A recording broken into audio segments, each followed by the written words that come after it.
Married for 5 years, Clara thought she knew every corner of her husband Daniel's soul. To the world, they were the perfect couple.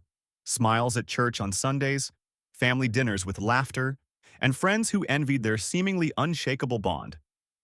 But life has a way of pulling back curtains we never expected to lift. One ordinary afternoon, Clara's world cracked open. She was driving home from the grocery store when she spotted Daniel across the street. He wasn't alone.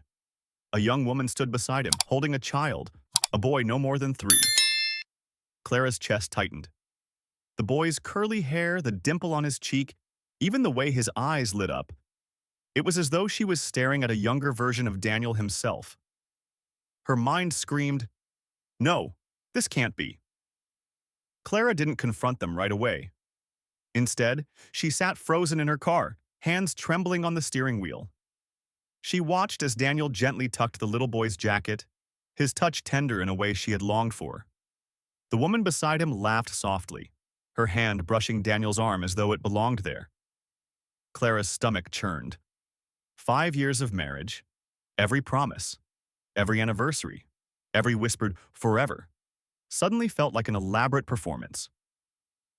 That night, Daniel returned home at his usual time, setting his keys on the table as if nothing had happened. Clara studied his face, every line, every movement, searching for the cracks. But he was calm, his voice steady, his stories rehearsed. She didn't say a word, not yet. Days turned into weeks. Clara became a quiet detective in her own marriage.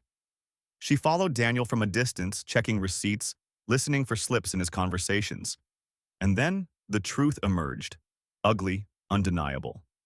Daniel had another life, another woman, another child who bore his very blood. The betrayal cut deeper than any blade. Clara wasn't just deceived, she was replaced in ways she never imagined. And yet, he had looked into her eyes every single day and pretended as if nothing was wrong. When Clara finally confronted him, Daniel's silence was louder than any confession. He didn't deny it. He didn't even try. His eyes lowered, his shoulders slumped, and in that moment, she realized the life she had been living was built on lies. But here's the twist that no one saw coming. Clara wasn't the only one deceived. The woman with the child had also been promised the world. Daniel had played two families like a master of deception, spinning tales of love to both while hiding the truth from everyone. When the women discovered each other, the betrayal forged an unlikely alliance. They weren't enemies, they were survivors of the same lie. And together, they exposed him for what he truly was. Clara walked away from the ashes of her marriage with her head high. Broken, yes, but stronger than she ever thought possible. And Daniel? His web of deceit unraveled until he was left with nothing but the consequences of his own choices.